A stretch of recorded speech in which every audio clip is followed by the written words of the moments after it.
Welcome to Be the Giraffe. I'm your host and guide, Chris Jarvis. Perhaps you're wondering why Be the Giraffe. The giraffe literally evolved to be more vulnerable, but the truth is that giraffe gets to see things others can't and reach heights and reach food others won't. If you are looking for ways to stand out and reach higher in business, with money, and in life, then you are in the right place. Welcome to Be the Giraffe. Welcome to Be the Giraffe. I am your host and guide, Chris Jarvis. Welcome to the show where we help people elevate their perspectives and see a better path. I'm very excited today. I have my good friend, Billy Goldberg from the Buckeye Group. We've known each other for 28 years and we still talk, which is pretty good. So Billy has helped companies increase revenues by millions and tens of millions of dollars by helping them better understand people. Not technology, not AI necessarily, but actually work better with the people. So if you're in a situation with a company that you want to actually get your people to do more for you, you have got to check out this episode. It is going to be fantastic. So welcome to Be the Giraffe, Billy Goldberg. It is a pleasure to have you back. Great to be with you. Good to have you in town. Me. Yeah, great. So we were talking offset before we started, and all the things you do with money, and all the money that you help people make, it's from working with people. Yep. It's the connection with people. And one of the things that a theme on the show is that when people have major breakthroughs in something, it's usually because the opposite thing pushed them. Right? You start to value something because in your previous life, it wasn't valued. And you talked about this story about people. So tell everybody, because you had the job that everybody wants. Right, so tell us about that. Sure. So I was an agent in the entertainment business. I represented television writers, directors, and production companies at one of the major talent agencies, William Morris, which is now called William Morris Endeavor. And what I realized years later, why I was miserable and why I didn't like it, was how people were being led. And everyone was hired when they were either 22, 23, 24, and then they got good at their job, but not good at leading people, but they got promoted because they were good at what they did and good at making money. And so you had people that were just increasingly moved up the chain without any kind of management skills. And so it was a time many, many years ago where certain behaviors were allowed that I don't think are allowed anymore. So that was one thing. Also, being in the entertainment business, and again, this is all reflection things. But you moved. You love sports and entertainment, like most young people. Yeah. You moved from Ohio to California. Yep. And then you get the job, and now it's the talent, so you get to go to all the premieres and do all the things and see, like living. It's the dream that every young person has, not just the Midwestern dream, but like the dream is to go be around all the lights and the glitz, literally. And then when I started doing it, I realized this is not for me. And I realized it was because of the environment and the people, and I couldn't, the way people were managed, and I couldn't be the best version of myself. And it took several years for me to kind of get my arms around what wasn't working. And when I reflected on it, I realized that I can make a difference in organizations and in people's lives. And my whole why in life is I think we can change the world by making people happier at work, creating better leaders and better environments so that when they go home, they can be happy about where they were and be more productive in the office. I love that. How old were you? Like you did this for a while. How old were you when you realized this isn't for me? I was 30. 30. So you spent 8-9 years working on a career, making connections, doing stuff, and then realized it wasn't working. So you had this Jerry Maguire moment. I did. I left it all behind, and from 30 to 40, I worked in various industries trying to figure out where my path was and what was best for me. And I really did have a Jerry Maguire moment. I was working for a company that was acquired by Gannett, and I flew to DC to the DMV and in their offices in Virginia, and spoke to some people there and realized they didn't care about me or the way that we were going to grow this part of the organization. And so on the plane ride home, I wrote my Jerry Maguire mission statement memo, and I sent it to someone who I had met one time, and I said, I need a guide to help me because by the time I turn 40, which is in 6 months, I need to change what I'm doing.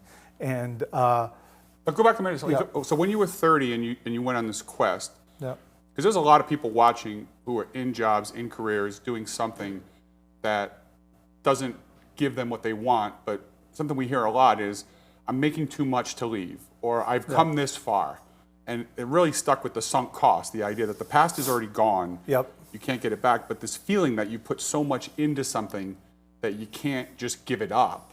How hard was that move? Because I think there's a lot of people watching this who are in a spot where it's not, life isn't giving them what they want, Yeah. but the actual transformation, that change, the going into the cocoon, Yep. the unknown, is really hard. So- How did you do that? So you and I have spoken a lot about this over the years, but one, thinking is bad for the team, right? If I had really thought about that and gone through the whole every imagination of what could go wrong and what couldn't go wrong, I wouldn't have done it. So some of it was I took a leap. And the other thing, then the thing that you and I spend a lot of time talking about is there anything better to invest in than yourself? If you're going to take a bet on something, that should be on yourself. And I did that, and it worked out for me. So what did you do? Because again, there's people there who want to do something, but they went Sure. to school, they're lawyers and they don't want to practice law. They went to med school, they don't want to practice medicine. Or they're at an organization that they've got a couple promotions and now they're in management, or they're doing something, Yeah. or they've learned how to sell cups, tires, books, television, advertising, Yep. social media. What kinds of things did you invest in? Where did you look, and what was valuable? Because I think the audience would find that helpful. So what I realized was that there are organizations, like I started to say before, that are just successful in spite of themselves, and could be even more successful if they looked at the way that they're organized and what their decision-making architecture is like, their communication pathways, their authority distribution, their conflict resolution management, their values alignment, and just the general energy flow. And so I went to school on leadership, and I started to work with a coach myself, and she ultimately went on to become a world-famous author, and which was kind of neat. I was her first client, and she helped me see that by doing something, moving the ball forward, you're going to find the path that works for you. And so I stopped working for her, working with her, and I opened up the Buckeye Group. And within 90 days, a deal that we had done for a company was in USA Today after I had been working at Gannett 6 months earlier. So it was kind of neat to have that come around. So you went. It's a great story, and obviously we've known each other a long time, so I've watched a lot of this, but this is more for the audience. The investing in yourself and leaving something completely, what you were doing, it's not contracts and it's not management, it's not entertainers and agents, it's not writers, it's not, like you saw how terrible they treated people and thought, okay, I'm going to get motivated to learn about people. Yeah. And then you hired a coach who was someone who wasn't world famous. You didn't go to, it wasn't Tony Robbins, it wasn't Jack Canfield, it wasn't John Maxwell, it wasn't one of the, you found somebody who worked for you. Yeah. That you get to spend some time with and learn. So and you put yourself out there. It's not the masses of the asses and do what everybody else did. You found somebody and spent time with this person. Yeah. And then you went through a number of different jobs before you found this. Yeah. So there was a lot of trial and error. Like, how was that process of leaving and going to do something and then that doesn't work? And then because again, I think that feeling is, people who want more feel like there's got to be a switch, and they're so afraid of the pain or the change. Yeah. But like, you have to go through transformations and try different things. You tried a lot of things. There's no direct path to success. It's not a straight line. There is a narrative that is consistent. All of the work that I did, the jobs and the working with coaches to find out what was my highest and best use, and then to create and architect something that works for other companies happened because I had all of those other experiences. So you have to be willing to try and do and just keep moving forward. I launched the Buckeye Group in 2009 in our sort of worst economic time, of all of our lifetimes, and it's because I just kept going forward. I didn't need the economy to work with me. I needed a few clients. Right. And when you launched the Buckeye Group, the idea was for what? So what?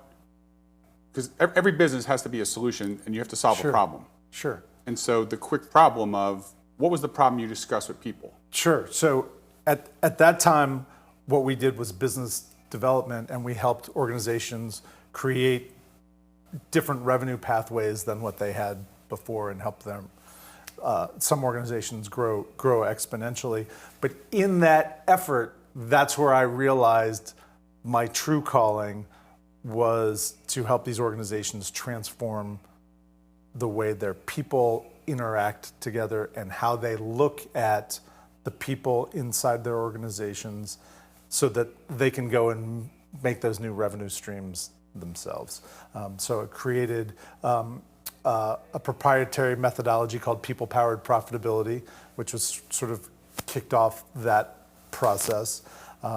And now we help organizations figure out what leadership means to them and what, again, that list that I had before, those communication pathways, that decision-making architecture, all of the things that when you and I were growing up were considered the soft skills, those are the hard skills. They're hard in that people don't know how to do them, and they're also hard in that they're concrete. They're the things that actually move the needle. I'm going to want to get into that when we get back. So when you come back, if you work with people who might not be happy, or you're a people who isn't happy, you need to come back after the break, and we'll be right here.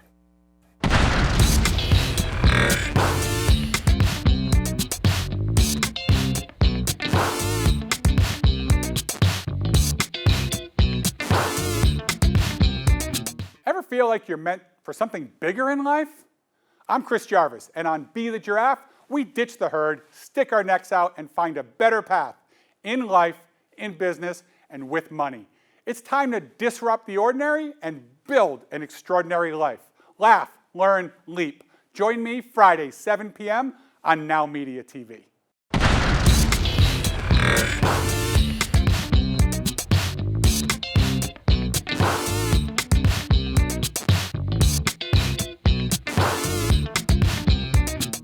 Welcome back to Be the Giraffe. I am here with Billy Goldberg from the Buckeye Group. If you are trying to increase your profitability by $1 million, $10 million a year, you're in the right place. If you're working for somebody and you want to figure out how to be happier and get more done at work, you're also in the right place. So welcome back. Last segment, a lot of great background.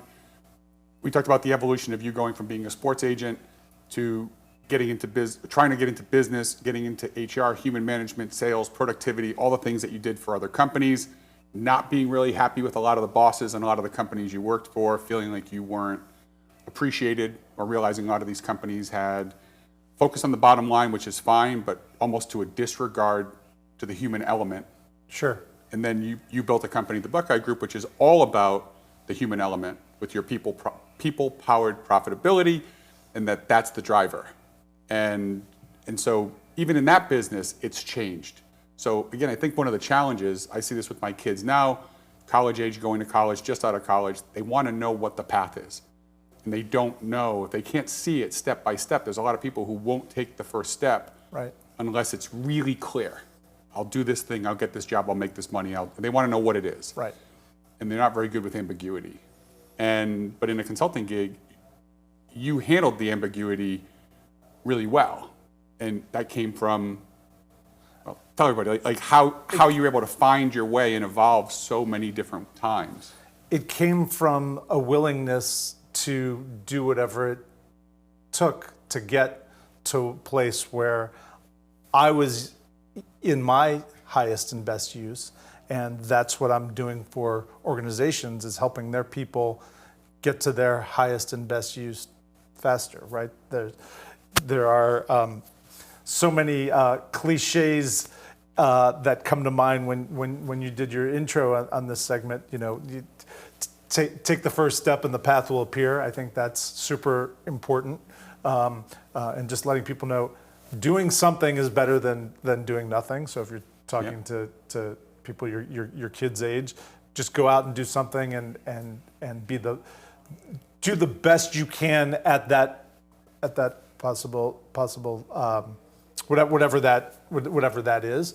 And then the Steve Jobs quote about, you can only connect the dots looking backwards. What are you trying to connect the dots looking forward? Because you don't know what's going to happen. I use COVID all the time and now it's been, I guess, 6 years now since that happened. But we didn't know that was going to happen, right? We don't know what's happening tomorrow.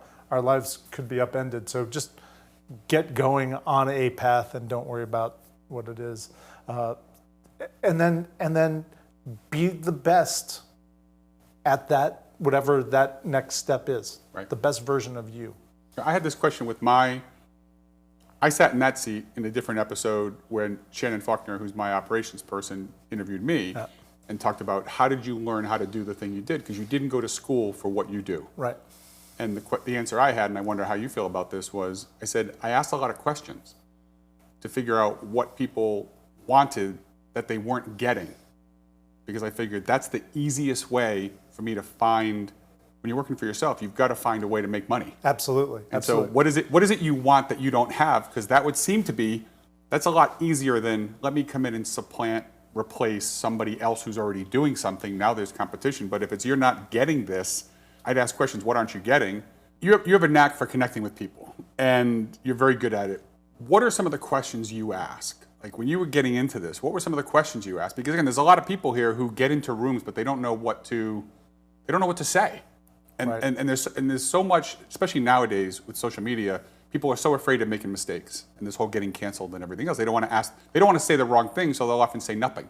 Right. Unless they're behind their Twitter and then they say whatever they want. Sure. But generally they're afraid to ask questions. So what are some interesting questions that people can ask, like at work or of their employees, or things that you find generate really interesting conversations and uncover opportunities? What are you working on these days that's exciting you? What drew you to do what you do?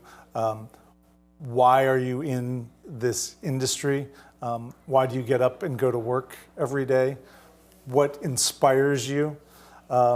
All of those questions are things that anybody's happy to answer.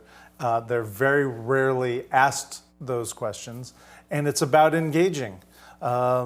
And I think that's super important, is understanding where people are coming from, why they're doing what they're doing. When I work with CEOs, we spend the first part of the day going through their history, not just their resume, but their whole life. What major events impacted how and why they do what they do. And do you ask that to figure out what moves them, so you have a better idea of what they're going to be more emotionally attached to, or what they're emotionally attached to, but also what is going to drive them forward in their decision making, what influences their decision making. Hey, remember that happened 2 companies ago? I think you're doing that again. Maybe there's a different way to look at this, and you organized your team this way when you were there. Maybe there's a way to do it that's going to have a better impact.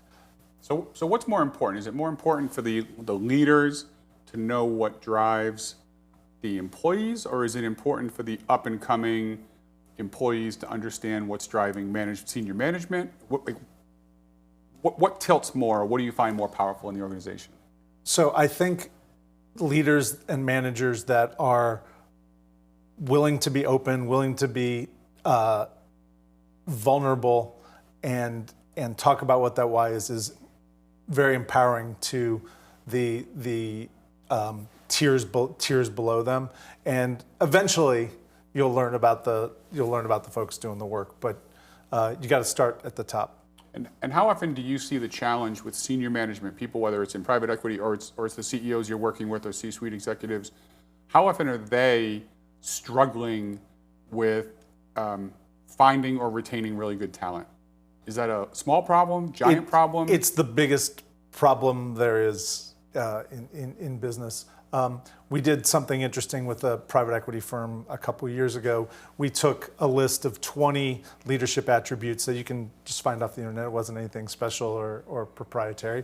And we had them rank 2 of their top portfolio company leaders and see how many of those 20 attributes they had. And then we had them look at 2 of their lower performing CEOs and see how many of those 20 they had.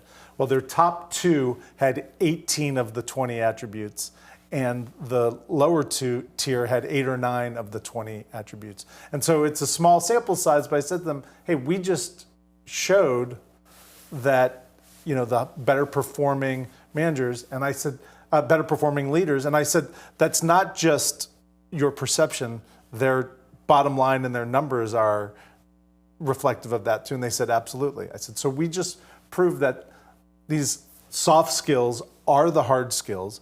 Right. We then force ranked and created a list of 10 attributes for that firm for them to look at when they're hiring new CEOs, when they're acquiring companies, when they're looking to add on or bolt on something to a platform, because that is what drives the bottom line. So that's for the private equity firm that's investing in the company for their things. Does the same thing hold true with people running companies with their managers with their employees? Same deal? Finding good people, understanding what makes good people, developing the people, same challenge? to use a sports analogy, talk to a lot of leaders about drafting athletes rather than position players. And you can train people to do a specific job, but if they don't have the right chemistry or the right desire, if they don't want to do something, then it's the wrong person for you. But what you have to do is you have to take a step back first and say, what kind of person do we need in this role? Not what experience do we need them to have, but what kind of person. Then add in the experience, then add in the skill set, that kind of thing. But what's the kind of human that we need here?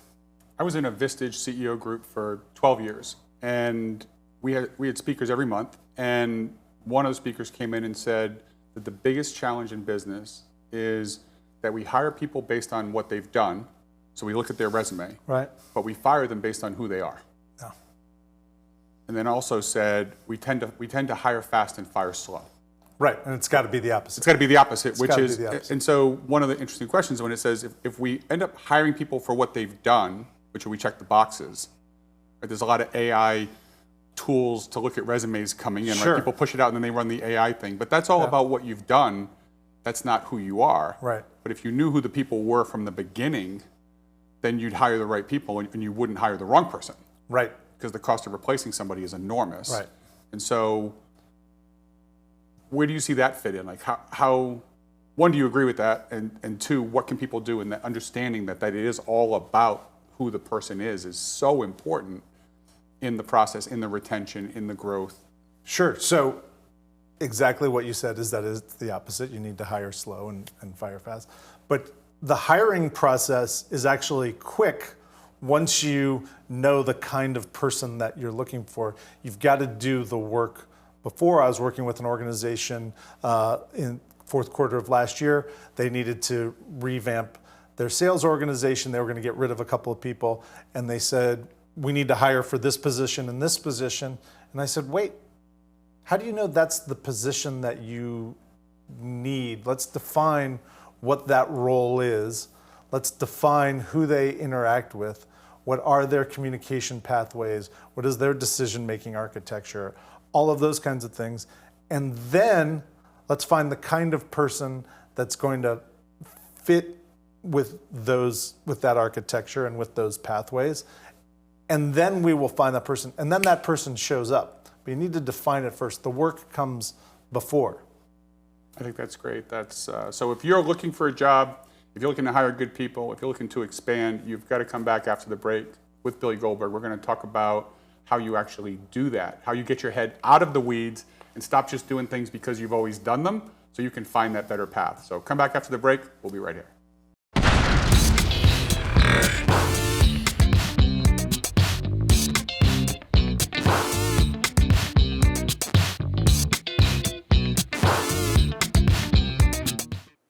is not a strategy.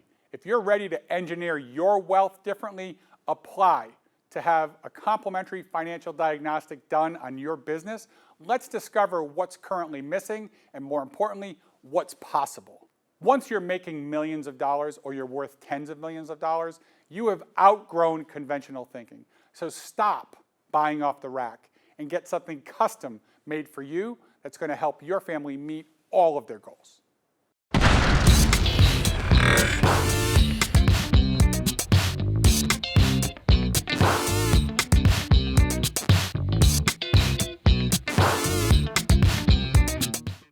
Welcome back to Be the Giraffe. My guest today is Billy Goldberg from the Buckeye Group. And in the last segment, we were talking about people keep doing the same thing over and over again, expecting different results.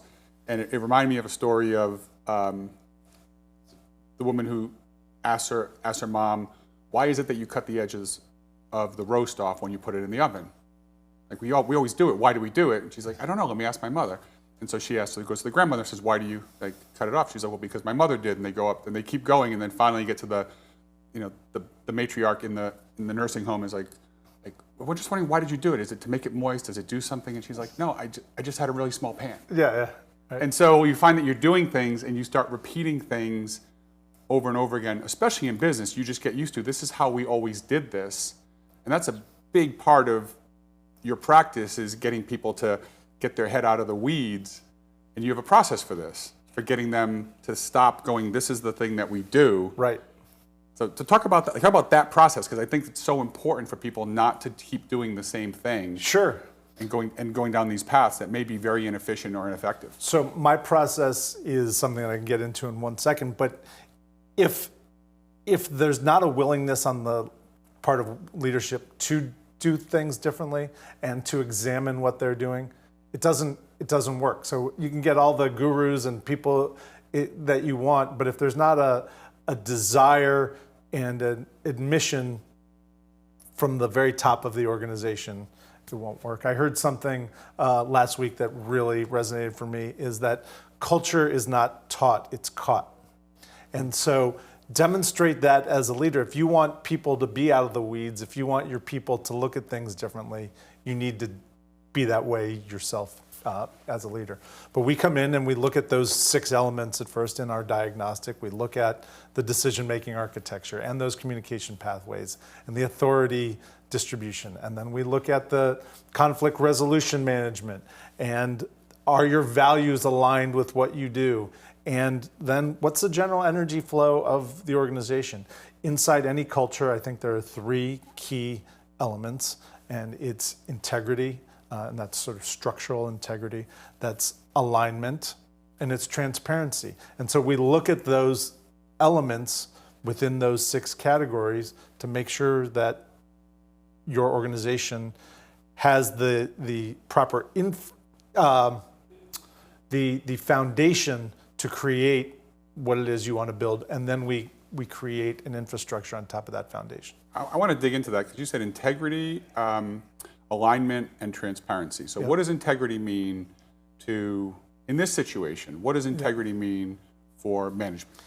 That means, can we withstand some kind of trauma to the organization? Is it market forces, something from the economy? Is there some kind of rogue employee that is going to screw us up? Is there a client or customer problem? Can we withstand that culturally, structurally, based on who we are as an organization? So you're looking for possible fracture points. Yeah. And so like a lot of things, let's make sure if there's something at risk, let's fix it. Yeah. And then alignment is what in that sense? Alignment starts with, our organization's values. Are we really living values, or is it just a sign on a wall, live, laugh, love? Or are we really living, doing that? Laughing, and loving? Really living, laughing, and loving? And is there a congruency with how we're treating our people with how we want our people to treat our customers and our clients? And then transparency is, are we open and honest about who we are with each other and what we're doing? It's so interesting, because one of the most powerful things, what you're doing, something we've done with some of the corporate clients we have is always go in and survey the people. and this surveying of the employees and ask them questions like, who are our clients? What do we do? Who are our competitors? Yeah. How are we better than they? Why do people come to work for us? Why do people leave us or work with us? Why do they work with other people? Yeah. And look for everybody in the organization and see how they answer the questions. Yeah. And it's fascinating how seldom they all align. Yeah. Because everybody's so busy, and so that part of alignment and transparency is when other people know each other's jobs. Yeah. And everybody's on the same Super page. important. It's way so interesting, and it's overlooked because you put it in the handbook, you put it on the wall, but it's not. Right, and at the break, you were talking about being in, working in the sports agency, and you use the line. I love the movie Office Space with the stapler and whatnot, or the movie or the show The Office, and you put the stapler in the lucite or in the Jello. But you said people like throwing staplers at you, as if that was a common management procedure. Right. A leadership strategy was to throw the stapler at the guy. And so you get those things done. How long does that process take? So it depends on the program and the organization, but we have a 2-day diagnostic, and then we have a 6-month program that is an architecture that comes out of that diagnostic that we can build upon, and then there's year-long advisory after that. But within 2 days, we can really tell you what's going on with that organization and make some recommendations, and then help you implement it from there. You said in the last segment that the most important thing for successful businesses is to have the right people, to get the right people, and to have them have the right attributes and the things that they need to be successful. And finding people, retaining good people. Finding good people very hard, retaining good people also very hard. How do you find these companies once they've done this 2-day assessment and they figure out really where they're going and they're transparent about the alignment and the vision and what's important to them? How much easier does the recruiting process go? What impact does that have on the entire hiring process for them when they're clear on what the hell they do, why they do it, and how they do it? It's so much easier. And again, you talked about companies, flipping the model and hiring fast. You can actually hire fast if you know exactly what you're looking for. But more to the point, after you've hired the people, they're more productive. The organization is more productive, and you're making exponential growth on your objective, towards your objectives, whether it's more revenue or client satisfaction, whatever that is. And there's the old adage about the Clydesdales, right? One Clydesdale can pull 8,000 pounds, and I may screw up the numbers, but something like this. And 2 can pull 16,000, but if 2 are trained to work together and be aligned, they can pull 32,000 pounds. So it really is about how are we working together? What are our systems for working together? How are we communicating about those systems? Who's making the decisions around those systems? Are those systems aligned with our values? If there's a conflict, how are we addressing them? And are we liking what we're doing? Right. Now, a lot of people feel like the speed of business is so fast, I don't have time to do a retreat. You're taking me away from making money. How often when you go into these retreats do you find that people are missing huge opportunities, or that there's some big strategic, how often does that uncover? This is not just a deep dive into, let's try and do a colonoscopy and figure out what's going on operationally. How often does this uncover major strategic shifts or massive opportunities when you get everybody in a room and you start talking about it? This isn't just about an expense management tool. Can this have bigger implications? Yeah, so the major shift is on the outcome. The tweaks that need to be made are often minor, and we can just tilt things on its ear a little bit and move forward in a very big way. Oftentimes there is a person in the organization that shouldn't be in that seat, or that is a rogue personality that the management team has swept under the rug, and they're performing. Okay, well, if they're a high performer and they're rogue, that's okay. We can figure out a way to address that or get rid of that person, but we can't just keep changing the organization to keep that person happy. So oftentimes it's making small adjustments like that can have a major impact. That's a really important thing, that when you figure out what your values are and what's important to you, you're not kicking somebody out. You're not you're giving people a chance to be successful, because in an environment where certain things are valued, Yeah. and you're clear about it, people will opt in and people will opt out because Right. it's the best place for them. Right. Right? Some people want a great deal of structure. If you need a great deal of structure in your life, you will not want to work for me. Right. Like it will be a horrible existence for you, because that's not how I leave things pretty open. Right. We have goals, we have things, and other people are very focused. And so it's so important to find this, and people don't take the time, but the value of this is getting the right people to understand what's important, and then taking the time. You talked about alignment too, and giving people a voice. Yeah. And giving a chance to pitch in, because the people who are on people at different levels of the company see things differently.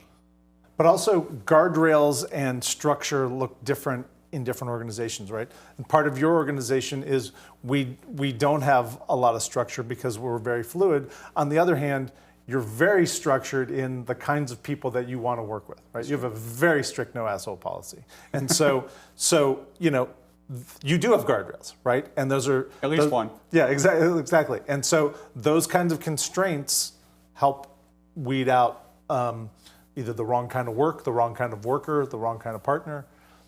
So even though you don't have guardrails, you have guardrails. Right. Right. So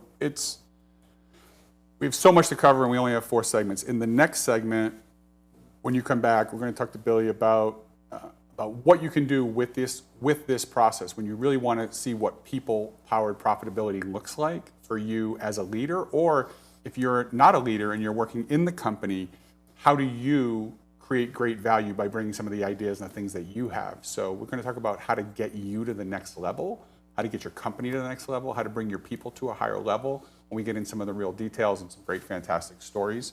So make sure you come back after the break so we can go through the people-powered profitability with Billy Goldberg from the Buckeye Group. We'll be right back.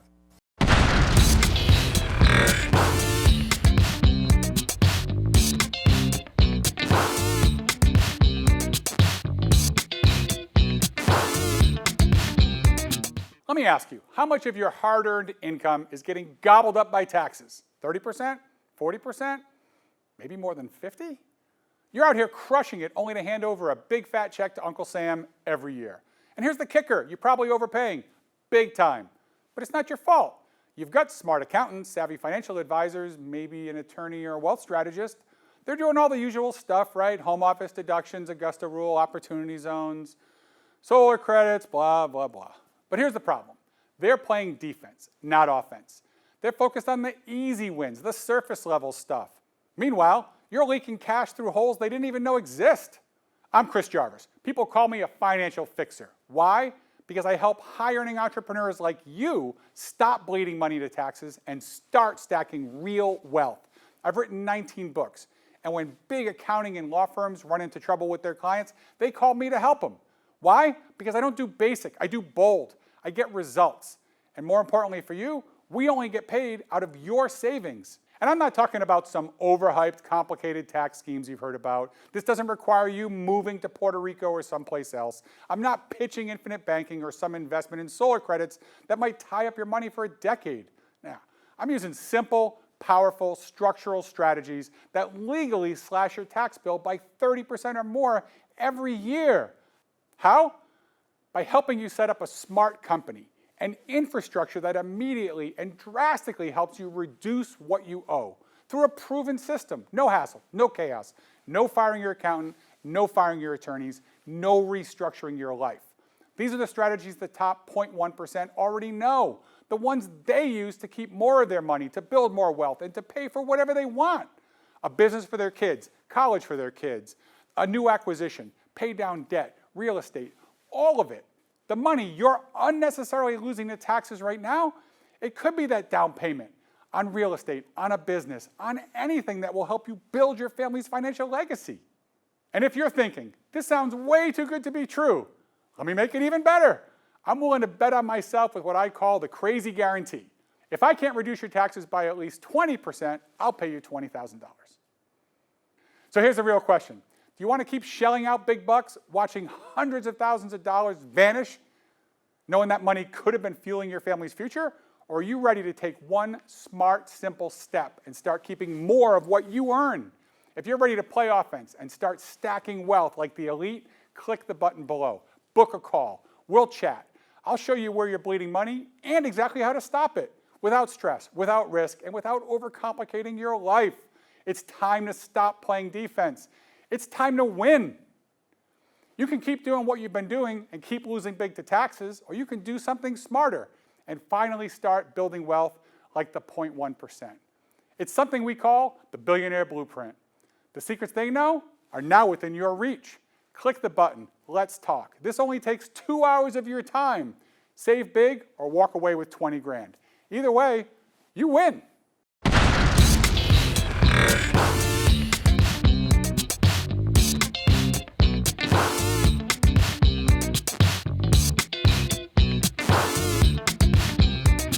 Welcome back to Masterpiece Theater, and I'm here with Poet Laureate Billy Goldberg. We're here to talk about some fantastic ways for you to increase your profitability.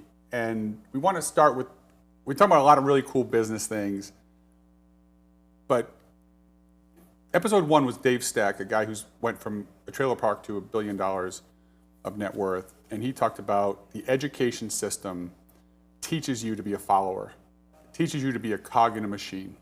Like the system teaches you to get a job to go work for someone else. Yes. And he's rather adamant about it. And he's been successful, so happy to hear what he has to say. Sure. At the break, you were talking about the challenges because we have kids, the college thing, kids going through school, jobs. The problem with success is that we're often not trained for success. So, talk about that, because there's a lot of people who are doing the thing they thought they were supposed to do. Right. The thing they were trained to do, told to do, expected to do, but then they end up unhappy. I think that's a common situation. So you have a great perspective on that. So now, 30 years ago, I read a book, I think Rick Pitino wrote it, called Success is a Choice.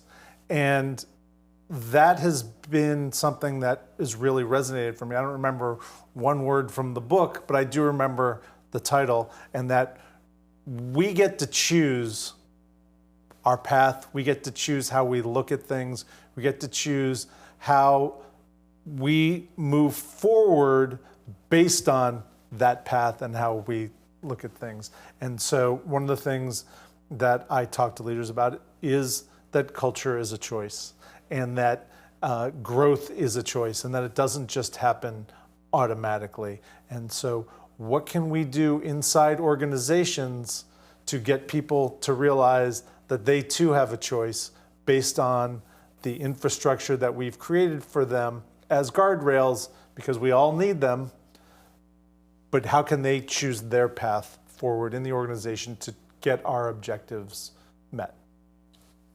That one is so fascinating on so many levels. You have 2 girls. I know this because I know them, but they're very different people. And you can't motivate them the same way. They don't need to be, you handle situations with them, with your kids differently. Sure. Because they're different. Yet we come to work. We all know with our kids they need to be handled differently, but then we get to work and we have one employee handbook, one website, one newsletter, one incentive manual. Right. And when it doesn't work, we say people aren't team players. Right. We can't manage the 2 people that we made, the same way, but we want to get into a company with 10 or 10,000 people and expect everybody to be the same. Yeah. And at the end of the day, the goal sounds like it's how do you align the personal goals of the people who work for you with the corporate goal. And there's some work to be done to figure that out, that it's not to assume that everybody wants the same thing is ludicrous. Yeah, and it's not productive for your organization or for the people. I think the one thing that leaders miss, and throughout a lot of the organizations that I work with, the one-on-one meeting is the thing that is the thing that is misplayed the most, right? You and I, if you worked for me, we'd probably be most productive if we went for a walk every 2 weeks. In 45 minutes, we could cover everything that we needed to cover. Other people, maybe they're better doing a Zoom. Maybe they're better doing a phone call. What are the kinds of questions that you can ask that person to get the desired answers that you need, the information that you need, but through a different means? And I think if you're doing everything the exact same way, you're not going to get the most out of people. So talk a lot about, having the right people in the right seats on the bus, but how do you leverage those people to their highest and best use once they're in that seat is super important. Yeah, we help people build some sales incentive programs, and the idea that everybody wants the same thing. Some people extrovert, some people introvert. Some people going on the boondoggle with all the people they work with sounds like hell. Yeah. They want no part of that, Right. right? So to bring somebody on the boondoggle on the trip might cost you 10 grand.